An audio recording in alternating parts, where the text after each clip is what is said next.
El Necronomicon, los manuscritos pnacóticos de Vermis Mysteris. Todos estos son libros ficticios que se originaron en el círculo de Lovecraft. Estos títulos causan fascinación por su naturaleza prohibida y todo el enigma que los rodea, conteniendo en sus páginas rituales grotescos, cánticos vedados, invocaciones malditas, conocimiento insondable que de ser comprendido en su totalidad podría enloquecer hasta el más cuerdo de los seres. Pero repito, son libros ficticios porque nada similar existe en el mundo real. ¿Verdad? ¿Verdad? Hola a todos y todas, espero que estén muy bien y bienvenidos a este nuevo video. Como leen en el título, vamos a hablar de los 5 libros más enigmáticos de la historia. Desde libros relativamente normales hasta llegar a cosas similares a lo que puede ser un Necronomicon en la vida real. Esto sí es un top, por lo que iremos poco a poco descendiendo en los peldaños hasta llegar a lo más misterioso y lo más perturbador de lo cual tenemos conocimiento. Así que sin más preámbulo, comencemos con el puesto número 5.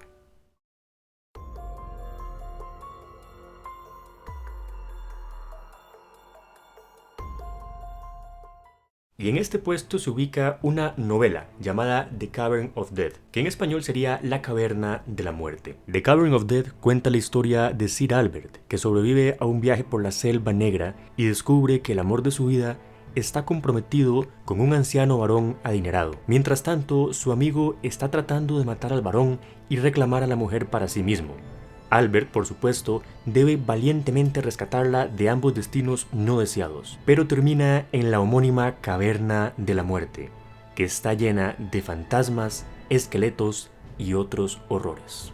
La Caverna de la Muerte es una historia de terror gótico que va en la misma línea de obras como Frankenstein o Drácula. Lo diferente aquí es que este es un título cuyo autor no se conoce. Se publicó de forma completamente anónima. Actualmente, tanto Mary Shelley como Bram Stoker se han convertido en nombres completamente conocidos por todo el mundo, mientras que con respecto al autor o autora de La Caverna de la Muerte no se sabe nada, hay oscuridad absoluta. Apareció en 1794, cuando el auge de las novelas góticas apenas estaba comenzando. Se dice que es un tanto imitativo de mejores libros, como el caso de las obras de autores como Horace Walpole o Clara Reeve, pero a su vez influyó ampliamente en la ficción gótica por venir. Lo más misterioso con respecto a este libro es que esto que les acabo de comentar es lo único que se sabe. No hay nada más, no hay más indicios de quién pudo ser el autor, de en qué ciudad se originó, nada. Y generalmente cuando un libro se publica de forma anónima suelen haber sospechas o una lista de personas que pudieron haber sido la mente detrás de la obra. Pero en este caso no hay nada. Y es un libro que se llega a poner a la par de obras como El retrato de Dorian Gray, Frankenstein o Drácula, como mencionaba, por lo cual es muy desconcertante que no se sepa nada sobre su autor. Es como si el universo de repente hubiera generado espontáneamente esta obra como para dirigir una corriente cultural por cierto camino, para que siguiera la línea del terror gótico. Pero bueno, ya me estoy poniendo muy fantasioso. Lo más probable es que simplemente el autor pues no quisiera darse a conocer o no se dieron las circunstancias y simplemente quedó su obra. Además, ya habrá tiempo para ponerme más fantasioso con todos los libros que vienen en los siguientes puestos.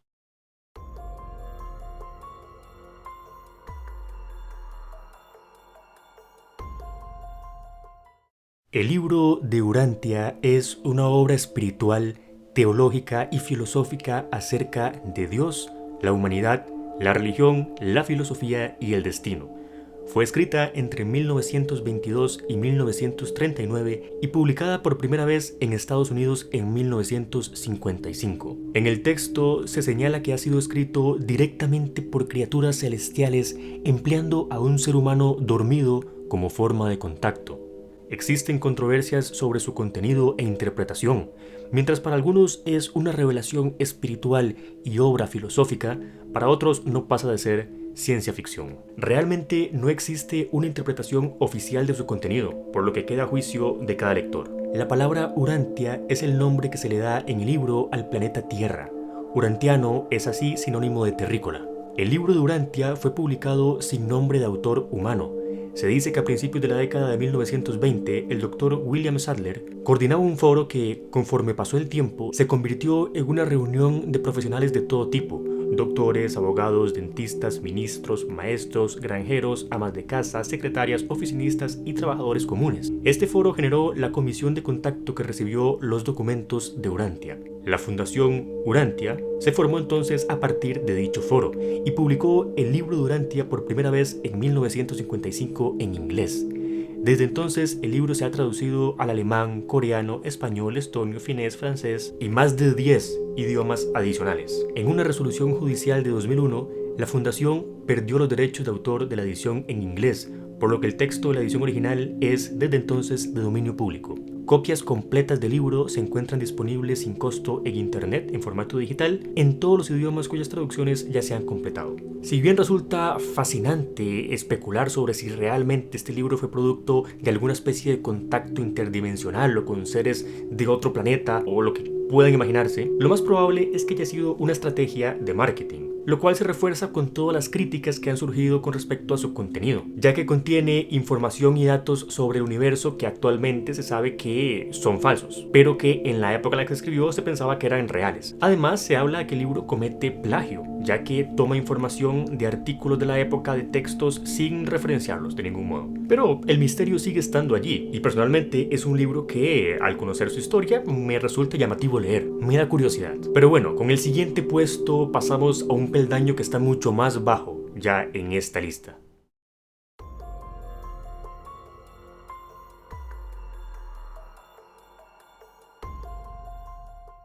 El Liber Linteus Sagraviensis es el texto etrusco más largo y el único libro en lino existente, que data del siglo III a.C. Permanece en su mayor parte sin traducir debido a la falta de conocimiento sobre el idioma etrusco, aunque las pocas palabras que se pueden entender indican que lo más probable es que el texto sea un calendario ritual, a juzgar por las fechas y los nombres de dioses que se encuentran a lo largo del texto. Se estima que sus 230 líneas contienen alrededor de 13.000 palabras, de las cuales solo 1.200 son legibles. Pero aquí viene lo más interesante, ya que este no es un libro como tal. El texto está caligrafiado en tinta roja y negra, en una docena de columnas verticales colocadas en 20 recuadros rectangulares. El manuscrito fue utilizado para vendar la momia de una mujer y fue encontrado en Egipto a mediados del siglo XIX. La momia fue comprada en Alejandría en 1848 y desde 1877, tanto la momia como el manuscrito se conservan en Zagreb, Croacia, en una sala refrigerada en el Museo Arqueológico. Y yo no sé ustedes, pero el hecho de que el único texto escrito en lino en la historia, conocido al menos, se haya utilizado para envolver una momia, resulta un poco inquietante, más aún tratándose de un texto que al parecer era un calendario ritual. ¿Acaso esta mujer era un personaje importante de la época? ¿Acaso era parte de alguna profecía que estaba asociada con todo lo que sea que estuviera escrito en este calendario? Probablemente nunca lo sabremos.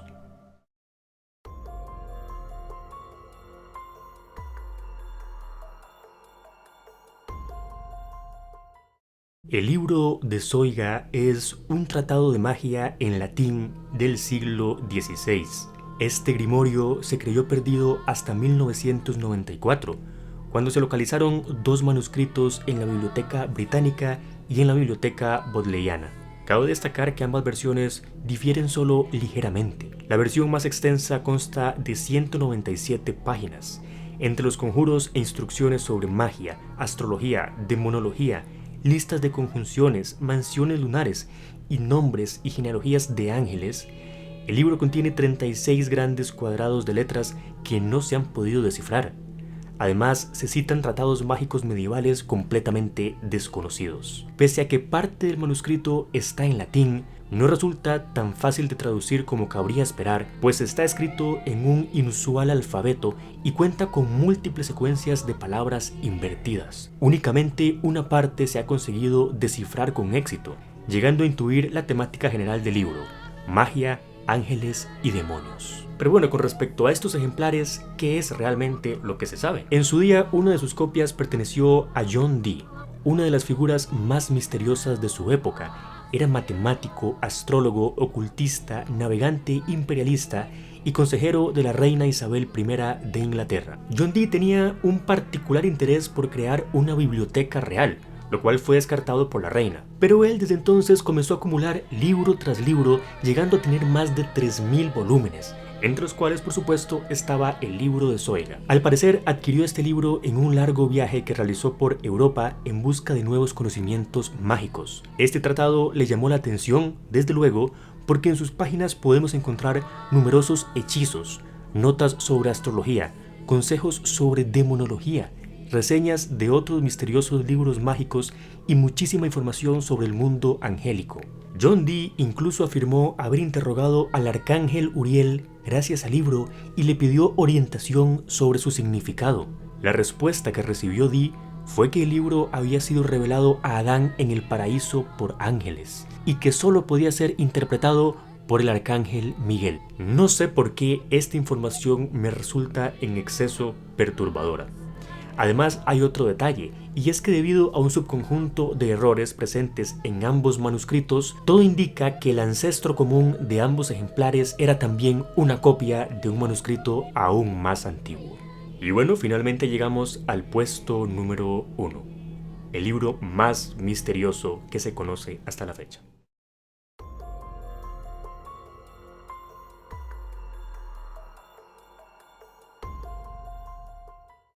El manuscrito Voynich es un libro ilustrado de contenidos desconocidos escrito por un autor anónimo, en un alfabeto no identificado y un idioma incomprensible. Luego de análisis se determinó que el pergamino en el cual está escrito fue fabricado entre 1404 y 1438. El análisis estilístico, tanto de la escritura como de las ilustraciones, ha corroborado su origen en el siglo XV y sugiere que su procedencia es de algún país de Europa Central, posiblemente Alemania o el norte de Italia. El manuscrito consta actualmente de 232 páginas, siendo algunas de ellas hojas plegables de distintos tamaños y destacando también que hay otras faltantes. Las ilustraciones que pueblan la mayoría de las páginas incluyen plantas y hierbas, contenedores farmacéuticos, diagramas astronómicos y zodiacales y extraños sistemas de tuberías, contando también con bañeras pobladas por figuras femeninas desnudas. La sección más extensa es la del herbario, en la que se reproducen diferentes tipos de plantas, pero cabe destacar que las ilustraciones son tan enigmáticas como el texto, ya que estas no se han podido asociar con ninguna especie real. El manuscrito Voynich ha sido estudiado por muchos criptógrafos profesionales, lingüistas y aficionados, incluidos descifradores de códigos estadounidenses y británicos de la Primera y Segunda Guerra Mundial. Las hipótesis sugeridas abarcan desde un idioma o dialecto desconocido, alguna codificación secreta o simplemente un engaño, pero ninguna de estas ha sido corroborada y aún el misterio continúa sin descifrar. Para intentar resolver el enigma se han aplicado técnicas tradicionales como sustituir una letra por otra, la asignación de valores numéricos, pero sin ningún resultado coherente. Se han usado tarjetas perforadas y programas de computadora que han dado lugar a miles de combinaciones posibles, también sin resultado.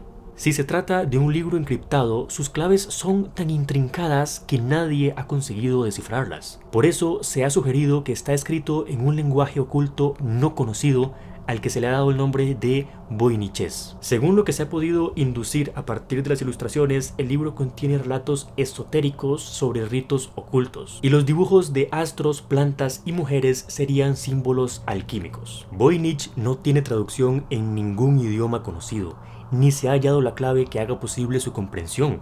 Además, la disposición de lo escrito no responde a las normas que rigen la estructura semántica de cualquier idioma y carece de signos de puntuación. Eso sí, el texto cumple con la ley Zipf, que señala que en las lenguas conocidas la longitud de las palabras es inversamente proporcional al número de veces en que aparecen. Quizás el mayor misterio gráfico que presenta es que parece escrito por una mano con un trazo fluido y seguro, letras homogéneas y muy regulares, prácticamente idénticas, sin un solo error, algo extraordinario en un manuscrito. El misterio de su significado y origen ha desatado el imaginario popular y lo ha convertido en objeto de estudio y fascinación. También otro dato curioso es que este libro pasó por las manos de John Dee, el del puesto pasado, lo cual evidencia que este sujeto de verdad le gustaba coleccionar libros bien raros. Actualmente se conserva en la biblioteca Beinecke de libros raros y manuscritos de la Universidad de Yale como MS-408. Y con este libro cerramos esta peculiar lista de obras enigmáticas de las cuales no se conoce su origen y son todo un misterio que nos permite especular y excitar nuestra imaginación. Díganme ustedes en los comentarios qué piensan de estos manuscritos. Yo en lo personal no sé qué pensar de algunos me parece que son simplemente obras cuyo autor se perdió en el tiempo, como el caso del puesto número 5, o también marketing editorial, como es el caso del puesto 4. Pero ya después de ahí yo considero múltiples hipótesis y la verdad no sé qué podrá haber pasado realmente, de dónde habrán surgido, pero es ese misterio, es ese vacío de información, esa niebla, lo que hace del mundo un lugar un poquito más interesante y nos permite imaginar, soñar y pensar en respuestas tanto descabelladas como algunas más normalitas. Díganme ustedes qué opinan en los comentarios, díganme si les gustó este video y si les gustaría en el futuro algo similar o que vaya por esta misma línea. Bueno, eso ha sido todo por hoy. Muchísimas gracias a los miembros del canal especialmente y también a todos los demás que comenten, que comparten y que dejan su buen like o su buen dislike si el video por supuesto no les gustó. Pero bueno, nos vemos la siguiente semana con otro video. Hasta pronto.